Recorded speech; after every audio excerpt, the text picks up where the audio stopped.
अगं मी तुला म्हणाले होते ना, आता आपल्याला एकमेकींची मदत करावी लागेल. हे बघ, तुला स्पष्टपणे सांगते, तुझ्यामुळे मला अडकायचं नाही. तू काहीतरी करायला जातेस आणि स्वतः फसते, त्यामुळे आपली ही युती काही उपयोगाचीच नाही. का मोकळी झाली आहेस का सगळ्या त्रासातून? माझ्या त्रासातून कसं मोकळं व्हायचं हे मी बघून घेईन ना. एवढा कसला माज ग? काय लॉटरी लागलीये का गबाड सापडलंय? हे बघ, मी सांगेन ते करशील ना तर डबल पैसे मिळतील. तुझी आत्ताची हालत बघून असं वाटत नाहीये की तुझा आणि पैशांचा फारसा काही संबंध आहे.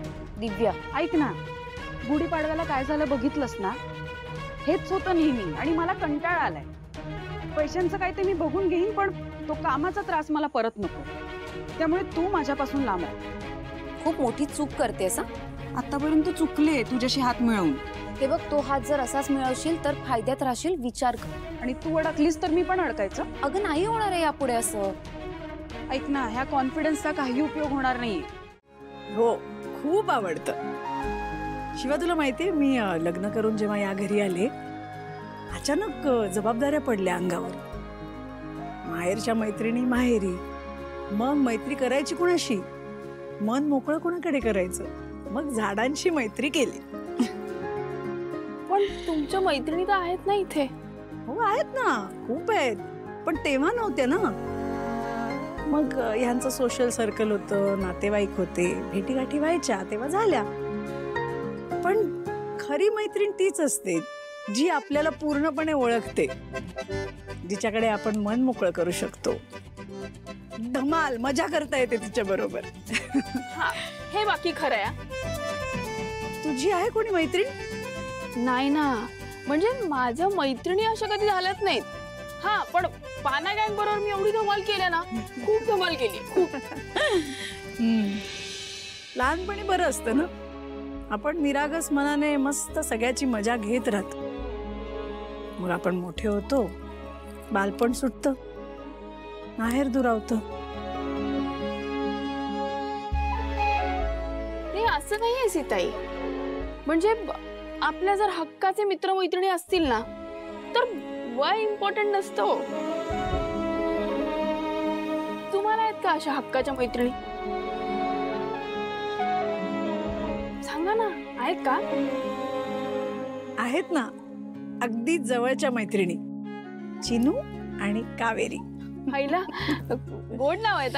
ही त्यांची लाडाची नावं आहेत, खरी नावं वेगळी आहेत. तुम्ही मजा केली असेल ना फार? अरे खूप धमाल केली आम्ही. गावाला सगळे दुपारी झोपले की मग सुरू मजा. जायचं, दगड मारून कैऱ्या पडायच्या. आणि तुला माहितीये ते पान घ्यायचं, त्याला अशी काडी लावायची आणि त्याचा द्रोण करायचा, मग त्याच्यात करवंद जमा करायची.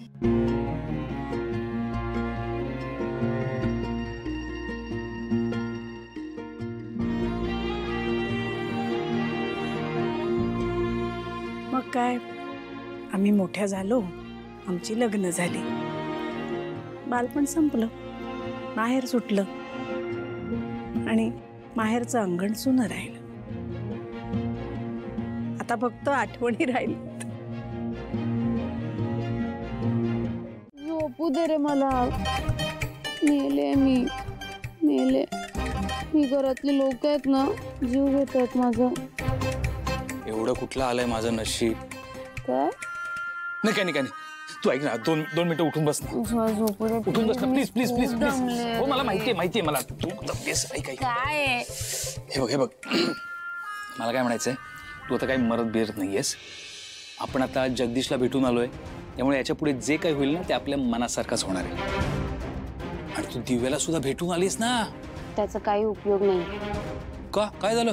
मी आले तिला भेटून, बोलले तिच्याशी, पण तिचं म्हणणं आहे ते गुढीपाडव्याला जे काही झालं त्याच्यानंतर ती आपल्या बरोबर काम करणार नाहीये. नकार दिला तिने, फक्त स्वतःचा विचार करते. अरे पण पैसे देतोय ना आपण तिला. नकार दिलाय तिने, नाही म्हणालीये. काय करायचं आता? अरे हा कुठला माज आहे? नाही ठीक आहे, तिला काय माज करायचा नाही तो करू दे. आपण एक काम करूया, जगदीशला ज्या गोष्टीचं आमिष दाखवलंय ना तेच आमिष आपण तिलाही दाखवूया. मग बघू कशी नाही म्हणते ते. मला या आयडिया नंतर ना जिवंत झाल्यासारखं वाटतंय. वाटतंय ना? मी 100% खात्री देऊन सांगतो ती परत येईल बघ. बरं तू आता जिवंत झालीस ना, हा मग ते सगळं आवरून घे.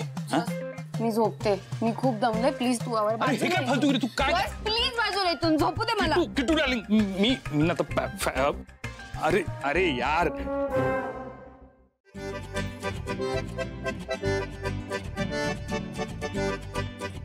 कावेरी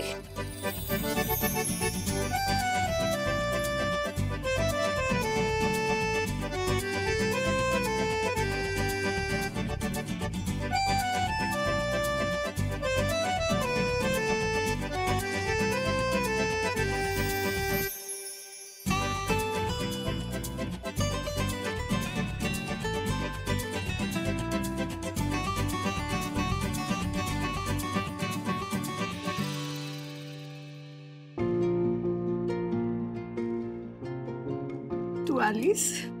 आले म्हणजे ठीक आहे, आपलं भांडण झालं होतं पण झालं गेलं, गंगेला मिळालं, संपलं ते.